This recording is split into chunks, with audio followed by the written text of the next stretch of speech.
एक सज्जन ने पूछा कि साधना करते करते 20 साल हमको हो गए, ना तो भगवान मिले और ना भगवान का प्रेम प्राप्त हुआ, क्या कारण है? 20 साल हो गए साधन करते, ना भगवान मिले और ना भगवान का विरह प्राप्त हुआ। भाई जी महाराज ने कहा इसका संपूर्ण कारण तो भगवान ही जानते हैं और आप भी जानते हैं। उत्तर दिया कि संपूर्ण कारण तो श्री भगवान जानते हैं और भगवान के ना मिलने का, प्रेम ना प्रकट होने का आप भी कारण जानते हैं। भाई जी ने पूछा ईमानदारी से बताना कि भगवान ना मिलने का आपको दुख है? भगवान के प्रेम की प्राप्ति या भगवत साक्षात्कार ना होने पर 20 साल हो गए, आपको दुख हुआ इस बात का? बोले कभी कभी थोड़ा मन उदास हो जाता है। भाई जी महाराज ने कहा कि थोड़ा थोड़ा उदास हो जाता है, लेकिन आप बताइए यदि 20 साल से आप व्यापार में बराबर घाटा प्राप्त करते रहते तो क्या आप ऐसा उत्तर देते कि थोड़ा थोड़ा कभी मन उदास हो जाता है? आपकी हालत क्या होती कि 20 साल से आप व्यापार कर रहे हो, घाटे पे घाटा होता चला जा रहा है, आपकी हालत क्या होती? बोले बेचैन हो जाता, जीना मुश्किल हो जाता। तो बोले ऐसा जीना मुश्किल हुआ आपको? 20 साल से आपको घाटा हो रहा है, भगवत प्राप्ति, भगवत प्रेम प्राप्ति नहीं हो रही और आप आनंद से जीवन व्यतीत कर रहे हैं, आपको बेचैनी है? तो उनका ईमानदारी से वैसी कोई बेचैनी नहीं। बोले तुम सच्चे व्यक्ति हो, ठीक ठीक बता दिए। जब संसार की व्यापार में घाटा होने पर जो बेचैनी होती है वो आपके भगवत प्राप्ति या प्रेम प्राप्ति ना होने पर बेचैनी नहीं हो रही, तो इसमें भगवान का क्या दोष है? भगवान के अंदर कोई चाह नहीं है। कई बार सत्संग में सुन चुके हैं, आपकी चाह ही भगवान के अंदर चाह बनती है आपसे मिलने की। आप जितना विकल होंगे उतने वो विकल हो जाएंगे आपसे मिलने के लिए। भगवान अमना है, आपका मन ही वहां जाकर भगवान का मन बनता है और भगवान के मन के अंदर आपसे मिलने की चाह पैदा, वो अमना है, वो अचाह है, वो पूर्ण काम है। चाह हमारे अंदर पैदा हुई नहीं कि प्रभु के अंदर चाह पैदा हो जाएगी हमसे मिलने के लिए। सज्जन ने कहा कि जो प्रश्न करता थे कि कई बार आपसे सुना है कि भगवत प्राप्ति बड़ी सरल है, भगवत प्राप्ति बड़ी सुलभ है, परंतु मुझे लगता है कि जिंदगी में अगर कोई कठिन काम है तो भगवत प्राप्ति है। तो भाई जी महाराज ने कहा भैया भगवान का मिलना बहुत सुलभ है। भगवान किसी कर्म के फल से नहीं मिलते कि ये कर्म किया तो इसका फल हुआ भगवत प्राप्ति। भगवान चाह से मिलते हैं, व्याकुलता से मिलते हैं, रुदन से मिलते हैं। ये सारे कर्म इसलिए कहे जाते हैं कि तुमसे पाप कर्म ना बने, और जब पवित्र हृदय होगा तो भगवत प्राप्ति के मिलन की चाह प्रकट हो जाएगी, रोना आ जाएगा। भगवान मिलते हैं रुदन से, चाह से, व्याकुलता से, लालसा से। संसार के जितने भोग पदार्थ, अवस्था, स्थितियां, प्राणी, ये सब कर्म से मिलते हैं। जैसा आप कर्म करोगे वैसा पदार्थ मिलेगा, वैसे व्यक्ति का संयोग मिलेगा, वैसे सुविधा मिलेगी, वैसे ही असुविधा मिलेगी, वैसे ही आपको तिरस्कार, अपमान, जैसा कर्म करोगे। लेकिन भगवत प्राप्ति कर्म का फल नहीं है। पूज्य भाई जी महाराज कह रहे भगवत प्राप्ति चाह का फल है। वो संत संग से, शास्त्र स्वाध्याय से, नाम जप से, भाई जी उसका भाव लिख रहे, नाम जप से, सत्संग से, शास्त्र स्वाध्याय से हमारे संसार की चाह हटे और भगवान की चाह प्रकट हो जाए। पक्का जिस दिन ऐसी चाह हो जाएगी अब जिया नहीं जा रहा, उसी दिन भगवान अनुभव में आ जाते हैं, नेत्रों के सामने आ जाते हैं। पक्का संसार की प्रत्येक स्थिति, अवस्था, पद प्रतिष्ठा, इसमें कर्म है, इसमें कर्म है। आपका कर्म आपको स्थिति प्रदान करेगा, सांसारिक पद प्रतिष्ठा, लाभ, लौकिक, पारलौकिक। सांसारिक पद प्रतिष्ठा, धन संपत्ति केवल चाह से नहीं पूर्ति होती। धन की चाह, मन की चाह, मान की चाह, अधिकार की चाह सब कर रहे हैं। मन की चाह ये मिल जाए वो मिल जाए, मिल रहा है क्या? मिलेगा उन्हीं को जो वैसे सुकृत वाले कर्म किए हैं। रात दिन सब चाह में ही फंसे हुए हैं, परंतु सबकी चाह नहीं पूर्ति होती। संसार की चाह से निराश होकर भगवान की चाह मात्र करने से भगवान की प्राप्ति हो जाती है। कठोर परिश्रम कर लो, धन की चाह पूर्ति करने के लिए कठोर परिश्रम कर लो, पर पूर्व सुकृत नहीं है तो तुम धनवान नहीं बन सकते हो। लेकिन थोड़ा सा प्रयत्न करो भगवान नाम जप करके भगवान की प्राप्ति के लिए, ईमानदारी से बुरे कर्मों का त्याग, अभी आनंद की अनुभूति, अभी विकलता जागृत हो जाए भगवान से। आपने जितनी धन की चाह की, कभी भगवान की ऐसी चाह की? क्या आप ऐसा मानते हैं जितना परिवार से प्यार करते हैं उतना ही किसी एक संबंध वाला भगवान से प्यार करते हो? भगवान से एक संबंध वाला, जैसे माता से, जैसे पिता से, वैसे गाढ़ प्रेम, जैसे धन की चाह, जैसे प्रियजनों का संबंध, इतना भगवान से मानते हैं। तो उनका सत्य तो यह है कि ऐसा नहीं है। तो कैसे मिल जाए भगवान तुम्हें? भगवान के मिलने के लिए, चाहे वो चांडाल हो, चाहे स्त्री हो, चाहे पुरुष हो, विद्वान हो, मूर्ख हो, भगवान ये नहीं देखते कि ये कौन है। बहुत सुंदर बात है। और भगवान ये नहीं देखते कि आज के पीछे इसका इतिहास कैसा रहा है। घोर पापी, निकृष्ट स्वभाव वाला या बड़ा पुण्यात्मा, संयमी, ये भगवान नहीं देखते।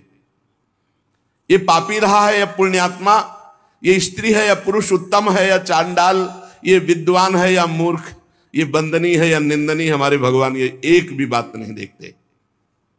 भगवान देखते हैं अपने से अपनापन। कितना आपका संबंध है भगवान से? आप भगवान को कितना प्यार करते हैं? क्या मानते हैं अपना? कितनी चाह है भगवान के प्रति? अगर चाह नहीं, संबंध नहीं, तो फिर कैसे आपको भगवान मिल जाए? कसौटी है, देवर्षि नारद जी ने कहा, तद विस्मरणेन परम व्याकुलतेति। प्रभु का जो थोड़ा भी विस्मरण हो जाए तो परम व्याकुलता पैदा हो जाए। कैसी व्याकुलता? धिक्कार पैदा हो जाए अपने अंदर। कैसे मैं प्रभु को भूल गया? किसी कारणवश आभास हो गया कि 1 मिनट निकल गया, अभी नाम नहीं जला। अब वो बहुत अब कौन सी ऐसी कीमती वस्तु है, कौन सा ऐसा सुख है जिसके कारण मैंने अपने प्रभु का विस्मरण कर दिया? वो बड़ा धिक्कार पैदा करता है। तद विस्मरणेन परम व्याकुल। कसौटी है, आप देखो कितनी देर आप विस्मरण बर्दाश्त कर देते हैं। अव्यर्थ कालत्वम, ये भक्त का लक्षण है। कबहू काल वृथा नहीं जाए, सेवक जी ने लिखा। कितना समय आप बर्बाद करते हैं। जिसने समय की कीमत पहचान ली वही महात्मा बन जाता है। कुछ लोग तो समय काटते हैं व्यर्थ के कार्यों में, मोबाइल में गेम, संसारिक वार्ता, ताश, ये वो। अरे भाई, हमारा समय इतना कीमती, हम उसे ऐसे झूठे कार्यों में नष्ट कर रहे हैं। यदि आप भगवत प्रेम चाहते हैं, भगवान का भजन चाहते हैं, भगवान से मिलना चाहते हैं, तो इसके लिए एक ही बात है, छटपटाहट, व्याकुलता आपके मन में होनी चाहिए। अगर नहीं होती है, आप भगवान को नहीं चाहते हैं, भगवान के लिए रुदन हृदय से नहीं करते हैं, तो सीधी बात है आपको भगवान नहीं मिलेंगे। क्योंकि भगवान चाह, जिसके हृदय में व्याकुलता, उससे भगवान मिलते हैं। अगर व्याकुलता नहीं तो इसका साफ साफ अर्थ है आप कहीं सुखी हो रहे हैं, कहीं राजी हो रहे हैं, तो भगवान क्यों आवे? भगवान से मिलन की चाह पैदा करना है साधना। भगवान चाह से मिलते हैं। भगवान के मिलने की एक ही मात्र उपाय वृत्ति है व्याकुलता, रुदन, लालसा इतनी प्रबल अब जिया ना जाए। कैसी लालसा? जैसे आपको यमुना जी ले जाया जाए और डुबकी लगवा दी जाए और ऊपर से चढ़ाकर ताकत पूर्वक आपको दबा दिया जाए, फिर जो आधा पौन मिनट के बाद आपकी सांस लेने की जो व्याकुलता है कि अगर आप सांस न मिली तो प्राण निकल गए, वही व्याकुलता चाहिए हरि दर्शन के लिए। अगर अब हरि नहीं मिले तो अब जिया नहीं जाएगा। तो उसी तासा महावीर, उसी समय भगवान का साक्षात्कार हो जाता है। भगवान को प्राप्त करने की अनन्य उत्कट चाह जिसके मन में पैदा हो जाए, उसके लिए किसी विधि विधान की आवश्यकता नहीं है। जैसे शास्त्रों में वर्णन आया है, संतों ने कहा इतना लाख जप करो तो भगवान का दर्शन हो जाएगा। ये शास्त्रीय बातें ठीक है भाई जी महाराज का, लेकिन इतने लाख संख्या में भगवान को खरीद लोगे, ऐसी बात नहीं है। भगवान संख्या से नहीं मिलने वाले, भगवान संख्या से नहीं खरीदे जा सकते, तपस्या से नहीं खरीदे जा सकते, व्रत से नहीं खरीदे जा सकते, संयम नियम से नहीं खरीदे जा सकते। भगवान किसी क्रिया के फल रूप नहीं है। भगवान को कोई बांध नहीं सकता इन नियम, संयम, व्रत, उपवास, तपस्या। आज तक अगर कहीं कोई बांधा है तो प्रेमाधीन, भगवान प्रेम के अधीन बंधे हैं। भगवान मोल में खरीदे नहीं जा सकते। जब भजन करते करते हमारे अंदर चाह पैदा होती, रुदन पैदा होता है, उसी रुदन, उसी चाह, उसी व्याकुलता से भगवान व्याकुल हो जाते हैं और व्याकुल होकर उसे दर्शन देते हैं। प्रेम की चाह, भगवान के मिलन की चाह जब तीव्रतर से तीव्रतम अनन्य हो जाएगी, जहां दूसरी चाह नहीं, जहां दूसरी किसी व्यक्ति से प्रियता नहीं, सारा संसार उसके लिए शून्य में दिखाई दे रहा है, एकमात्र भगवान। बस भगवान की प्राप्ति की यही शुभ वेला है। देश काल पात्र के भेदभाव की कोई आवश्यकता नहीं। पात्र कौन है, देश कौन है, समय क्या है, इसका विचार भगवान नहीं करते। भगवान सार्वदेशिक, सार्वकालिक, सबके हैं। कब, कहां, कैसे, किसको मिल जाए, ये कोई निश्चय नहीं है। भगवान की चाह अत्यंत आवश्यक है। साधक की साधना केवल चाह पैदा करने के लिए है। जितने भी जप हैं, स्वाध्याय है, सेवा है, तपस्या है, काम क्रोध आदि लोभ आदि पर विजय प्राप्त करना तप है, इन सब का फल है अपने इष्ट देव के लिए एकांत में रुदन प्रारंभ हो जाना। एकांत में बैठ के रो रहा है, अपने कपोल को हाथ की हथेली पर रखे हुए बैठे शोक मग्न है। हे प्रभु कब मिलोगे, हे। ये कितनी दुर्लभ बात है। यही निष्काम भक्ति से प्राप्त होता है। भगवान को प्राप्त करना है तो गोस्वामी जी के दोहा जो लिखे, बहुत जोर की भाई जिसकी बड़ाई कर रहे हैं। जाहि न चाही कबहु कछु, तुम सन सहज सनेहु, बसहु निरंतरता सुर सोराउर निज गेहूं। भगवान का अपना घर कौन सा घर है?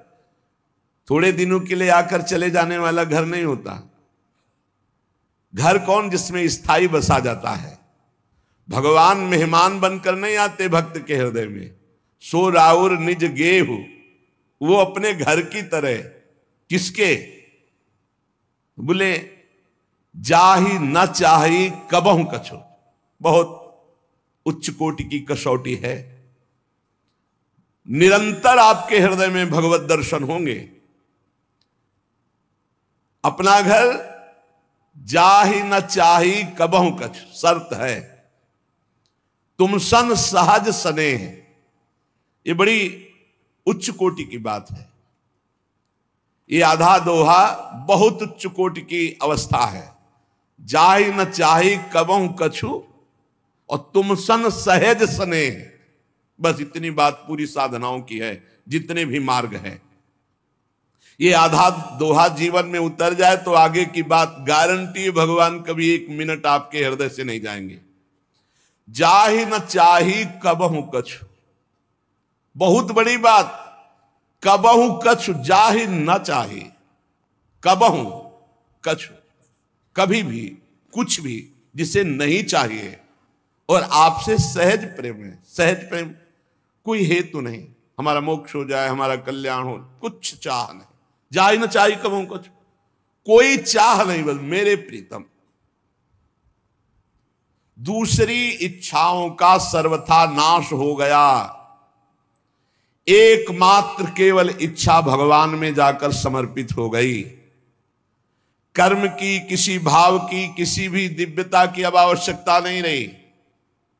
भगवान स्वयं हृदय में भय प्रगट कृपाला दीन दयाला, दीनों पर दया करने वाले भगवान स्थायी प्रगट हो। सच्ची माने, सच्ची माने। गलभैया दी हुई युगल सरकार नेत्र में, हृदय में, रोम रोम में, जिधर दृष्टि डाले जड़ चैतन्य में सर्वत्र दिखने लगते हैं। शर्त है जाहि न चाहे कबहु कछ। अब इस कसौटी पे कसो और सहज स्नेह, जैसे अपनी मां से सहज स्नेह होता है, कोई लगाव जोर, कोई कामना नहीं, मेरी मां है, ऐसे मेरे प्रभु। वो मेरी मां कैसी है ये प्रश्न नहीं होता कि ऐसे ऐसे लक्षण वाली हो तो मां, मां तो मां है। ऐसे सहज प्रेम अपने प्रभु से। भगवान के मिलन की चाह तभी प्रकट होगी जब जाहि न चाहे कबहु। ये बहुत जोर की बात है, बड़ी विलक्षण बात है। जो किसी भी बात की परवाह नहीं करता, कोई चाह नहीं रह गई, किसी से कोई संबंध नहीं, सहज स्नेह इष्ट देव से, और इष्ट देव से भी कोई चाह नहीं। अब मिलन की अपेक्षा थोड़ी रह जाएगी, वो यही हृदय में ही प्रकाशित हो गए। व्याकुलता, चाह तो केवल प्रभु की, अन्य सब चाह खत्म। हम यही परेशान हैं, पूरा जीवन हुआ जा रहा है अपने सबका कि चाह बटोर कर केवल प्रभु की चाह नहीं रह गई, बहुत सी चाहें हैं। ये चाह जब तक है तब तक साधना ही अधूरी है, छेद है। जैसे हम रात दिन दूध दुहे चलनी में, तो हमको एक चुल्लू पीने को नहीं मिलेगा। चलनी में गैया दुहे और दोष दयु को दे, हरिगुरु कहो न माने अपनो ही फल ले। हरि गुरु कह रहे हैं कि अन्य चाह चलनी में गाय दुहना है, अन्य चाह बनी रही तो भगवत साक्षात्कार की चाह नहीं आएगी। इसलिए अन्य चाह को मिटाना ही साधना है। साध माने चाह, ना माने नहीं, कोई चाह ही नहीं, कोई साध ही। बोले भगवान ने हमारी साध पूरी कर दी। साध माने चाह, साधना, चाह ना, यही साधना है। चाह ना रह जाए। आशा ही परमम दुखम नैरास्यम परमम सुखम। आशा केवल आशास्य दास्यम वृषभानुजायास। कई बार सत्संग में सुनाया, देखो चाह से केवल भगवत प्राप्ति। यही मथुरा के ब्राह्मण यज्ञ कर रहे हैं, बड़े याज्ञिक विद्वान, गायत्री अनुष्ठान करने वाले, बड़े धर्मात्मा, शास्त्रीय पद्धति से चलने वाले, तो क्या भगवान से मिल जाएंगे क्या? इन सबसे भगवान नहीं मिलते। व्रतांसी यज्ञ छंदांसी तीर्था नियमा यमा। अगर सत्संग मिल गया भगवत प्रेमी का तो भगवान मिल जाएंगे। यथा वरुंदित सत्संगा सर्वसंगो पहोई माम। मथुरा से पुष्प चयन करके मालिनी जाती वृंदावन से मथुरा, और वहां ब्राह्मण पत्नियों को देती और बताती, आज नंद के लाला ने ऐसी पोशाक धारण की थी, आज ऐसे सुंदर रूप से, आज ये लीला की, रोज नवीन नवीन शोभा, नवीन नवीन लीला। उनके हृदय में सुन सुन के चाह पैदा हो गई। ये बड़ी जोर की, कोई साधना नहीं थी, सब साधना ब्राह्मणों में थी। देखो, सुन सुन के चाह पैदा हो गई। इसीलिए भगवान कहते, जैसा मैं सत्संग से, वैसा मैं किसी अन्य साधन से नहीं। सत्संग से मैं बहुत जल्दी पकड़ में आ जाता हूं, क्योंकि चाह पैदा हो जाती है, सुनने मात्र से चाह। अब उनके हृदय में एक पीड़ा पैदा हुई, मैं कब देखूं, मैं कब नंदनंदन को देखूं। ये ब्राह्मण लोग ऐसे नियमनिष्ठ है कि इनको यज्ञ से फुर्सत नहीं है, और अगर हम कहें भी तो शायद इनका भाव ना बने। हम उत्तम कुल के ब्रह्म ऋषि, हम भाई वहां कैसे जाएं, वो कैसे दर्शन, क्योंकि वो जानती थी स्वभाव।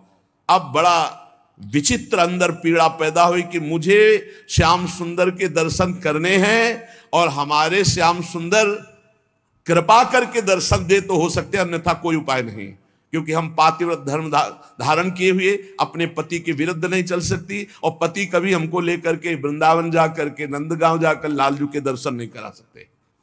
अब अंदर से व्याकुलता हुई रोज सुनने के कारण, हे नाथ आप ही कोई विधान बनाओ और दर्शन दो। तो किसी किसी दिन प्रातः काल बिना छाक लिए, बिना भोजन लिए सखाओं के साथ चल देते और दिशा बता जाते कि आज इधर गौवें चराएंगे, तो घर वाले उधर छाक पहुंचा देते। आज ना दिशा बताई और ना छाक ली, मथुरा की तरफ गौवें चराते हुए चले गए। सखाओं ने देखा समय हो गया उनका, कन्हैया आज तो भूल हो गई, हमने घर वालों को बताया नहीं कि आज किस दिशा में जाएंगे और छाक भी नहीं लाए, बहुत भूख लगी, अब क्या होगा? शाम के गौवें वापस घर ले चलना है। और इतनी भूख लगी कि अशय हो गई, क्योंकि भगवान आज कृपा करना चाहते हैं मथुरा के ब्राह्मणों की पत्नियों पर। भगवान ने कहा सुनो, हमने सुना है पास में ही ब्राह्मण ब्रह्म ऋषि जन यज्ञ कर रहे हैं मथुरा के, यज्ञ भोक्ता भगवान श्री हरि को प्रसन्न करने के लिए, जाओ तुम मांगो जा करके उनसे। बोले प्रभु हमको वो देंगे? बोले कह देना कृष्ण बलराम आए हुए, उनको भूख लगी, थोड़ा सा अन्न दे दो, जाके तो देखो, साष्टांग प्रणाम करना, हाथ जोड़ के करना। ऐसी बात वो गए, साष्टांग दंडवत की, महाराज श्री कृष्ण बलराम पधारे हुए हैं आज इधर, उनको भूख लगी, आप थोड़ा सा भोजन दे दो। वैदिक सिद्धांतों का पालन करने वालों ने जब देखा ये तो गौवें चराने वाले ये यज्ञ भाग के अधिकारी थोड़ी कि इनको भोजन, बात ही नहीं की। बोले प्रभु कहां भेजा ऐसे निर्दयी हृदय वालों को कि वो एक बार हमसे बात भी नहीं की, देखा भी नहीं। बोले देखो निराश नहीं होना चाहिए, प्रयत्नशील बने रहना चाहिए, तभी सफलता प्राप्त होती। जाओ उनकी पत्नियों से कहो। बोले प्रभु जब पति नहीं दिए तो पत्नी, बोले उनसे हमारा परिचय है, उनसे हमारा परिचय है, वो अनन्य भाव से मेरा चिंतन करते हैं, जाओ तुम। वो यज्ञशाला से पीछे से जाकर जहां उनकी पत्नियां साष्टांग दंडवत किया और कहा भगवान श्री कृष्ण बलराम पधारे हैं और उनको भूख लगी। अरे अब तो अंदर की दबी हुई आग, कैसे श्री कृष्ण दर्शन मिले, अब तो प्रबल चाह, किसी की कोई परवाह नहीं। सहस्त्रों ब्राह्मण पत्नियां सुंदर सुंदर भोग थाल में सजाकर चल पड़ी, जिनको रोका उनके प्राण निकल गए और दिव्य देह से वहां पहुंच गए। भगवान ने स्वागतम वो महाभागा आस्यताम करवाम किम यन्नो दिदृक्षया प्राप्ता उपपन्नो मिदम हिवा। भगवान ने कहा ओ स्वागत है तुम्हारा, भगवान स्वागत कर रहे। स्वागतम वो महाभागा, ये दोनों के लिए प्रयोग किया है, ब्राह्मण पत्नियों के लिए भी और गोपियों के लिए भी। महाभागवती देवियों तुम्हारा स्वागत है, आओ आओ, तुम लोग हमारे दर्शन की इच्छा से आए हो, तुम्हारे जैसे प्रेम पूर्ण हृदय वालों के योग्य ही है। भगवान साफ सखाओं के साथ बैठ गए, महायज्ञ उनकी पत्नियां करे, साक्षात यज्ञ भोक्ता भगवान को पवा रहे हैं। भगवान पाए, आश्वासन दिया, जाओ आज के बाद कभी तुम्हारे ऊपर कोई दोष दृष्टि से नहीं देखेंगे तुम्हारे पति आदि, क्योंकि हमने स्वीकार कर लिया, आप सब तुम्हारी आराधना करेंगे, सब तुम्हारी वंदना करेंगे। उनको लगा था वापस जाएंगी तो शायद दोष दृष्टि करे ब्राह्मण जन। अब किसी भी भाव से सही भगवान ने उनका प्रसाद तो पाया ना, भले भाव नहीं था ब्राह्मणों के, लेकिन पत्नियां तो उन्हीं की थी। उनके हृदय का ज्ञान अंधकार मिटा। धिक जन्म नस्त्रिविध विद्याम धिक व्रतम धिक बहुज्ञताम धिक कुलम धिक क्रियादाक्षम विमुखाये त्वधोक्षजे। धिक्कार हमारी विद्या को, हमारे व्रत को, हमारी बहुज्ञता को, हमारे कुल को, हमारी इस यज्ञ क्रिया को जो मैंने स्वयं अधोक्षत भगवान से विमुक्ता की। ब्राह्मणों को अब ऐसा ज्ञान हो रहा है क्योंकि अब भगवत प्राप्त पत्नियों का दर्शन कर रहे हैं। कैसे दर्शन हुआ ब्राह्मण पत्नियों को? चाह मात्र से, कोई अन्य साधन नहीं, सुन सुन के चाह प्रकट हो गई। भगवान को पाने की इच्छा, इस प्रकार की इच्छा की उसमें कोई समझौता नहीं है, अब मिलना ही चाहिए प्रभु। प्राप्ति में विलंब असह्य, हमारी ऐसी स्थिति नहीं है, हम राजी हैं। खान पान विश्राम सुख सुविधा प्रणाम नमस्कार, इसीलिए वो बात नहीं बन रही। जैसे किसी का इकलौता पुत्र हो और वो भी बीमार होकर मरणासन हो, अब उसकी व्याकुलता, पूरे कुल का आंख का तारा वो भी मरने जा रहा है, कैसा व्याकुल, उसको कितनी व्याकुलता होगी। पर यहां हमारे जीवन की शाम होती जा रही है, हम आए हैं भगवत प्राप्ति के लिए, भगवत प्राप्ति हो नहीं रही, भगवत प्राप्ति से हम उदास हैं, भोगों में हम हर्षित हो रहे, कहां में सुख है। एक ही ट्रेन जाती है और हमें वहां जाना है, और हम पहुंचे देखा वो ट्रेन जा रही सामने, कैसी व्याकुलता। अब हम दौड़ के चढ़ नहीं सकते, ट्रेन छूट गई, एक ही ट्रेन है वहां जाने के लिए, ऐसी व्याकुलता। एक ही शरीर है जो भगवत प्राप्ति करा सकता मानव दे, और वो भी शाम होने जा रही, कब मृत्यु हो जाए कोई पता नहीं, और हम चैन से हैं। इसलिए भगवान से मिलन की चाह, जितने साधन है वे चाह पैदा करने के लिए है। ये चाह धीरे धीरे पैदा होती है।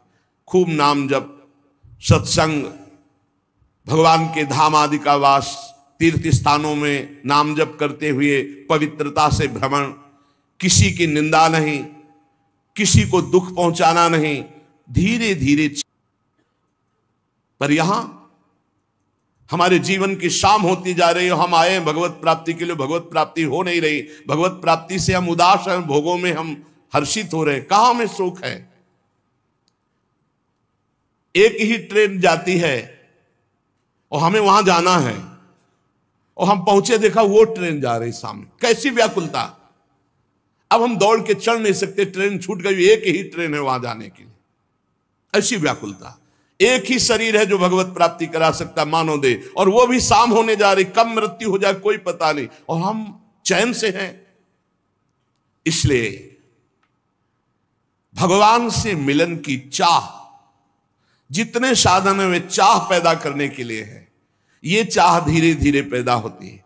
खूब नाम जप, सत्संग, भगवान के धाम आदि का वास, तीर्थ स्थानों में नाम जप करते हुए पवित्रता से भ्रमण, किसी की निंदा नहीं, किसी को दुख पहुंचाना नहीं, धीरे धीरे चाह पैदा होने लगती भगवान से, और फिर वो बढ़ने लगती है।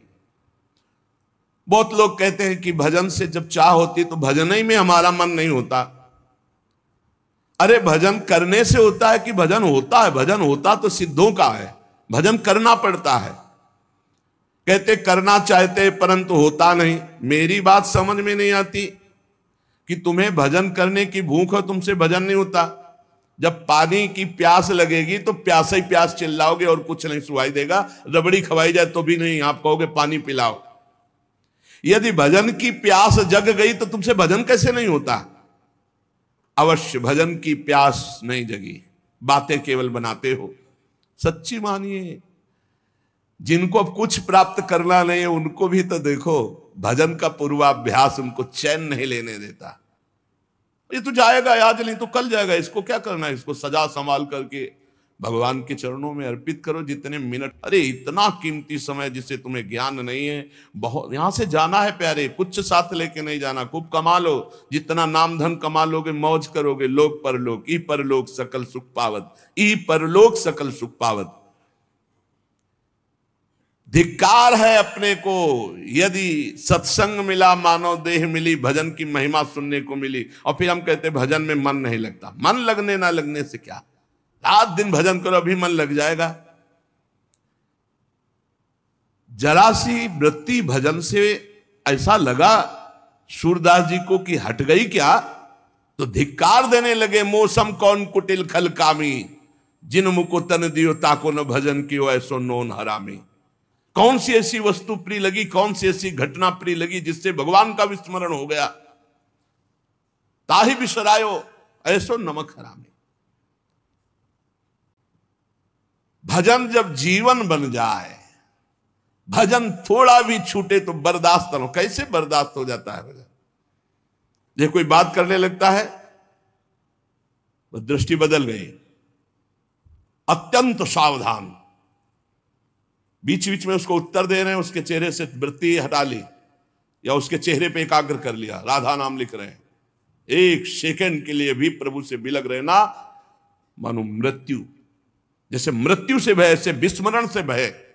अभ्यास तो कीजिए। अरे दिव्यता ही दिव्यता आप में, आप भगवान के अंश हैं।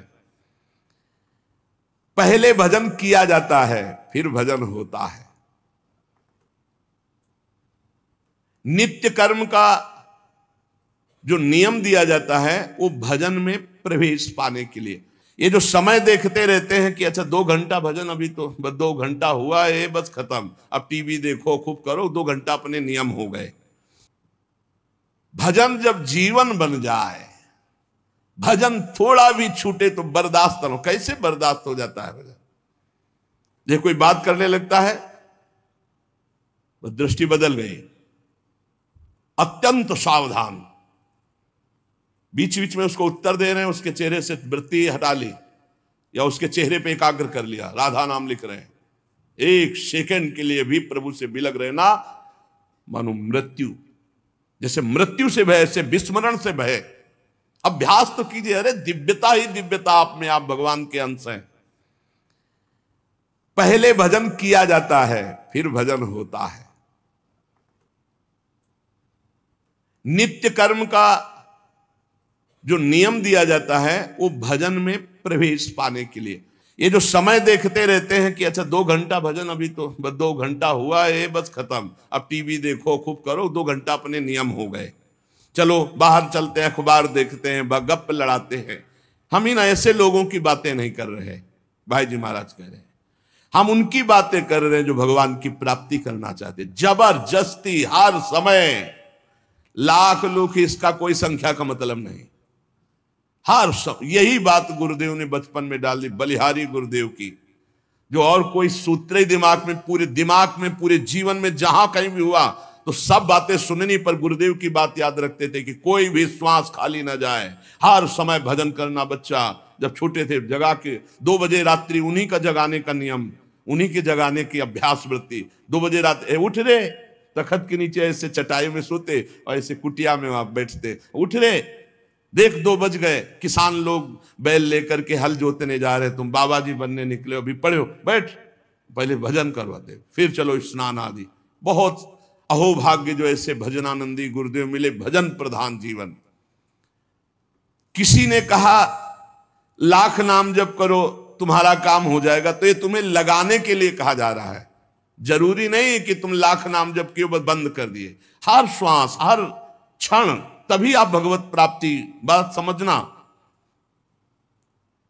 1 लाख नाम जप कर लिया और समय बर्बाद किया, शेष तुम्हारी दुर्गति तो नहीं होगी, लेकिन जो प्रेम, जो भगवत साक्षात्कार, जो दिव्यता, वो नहीं आएगी आप में।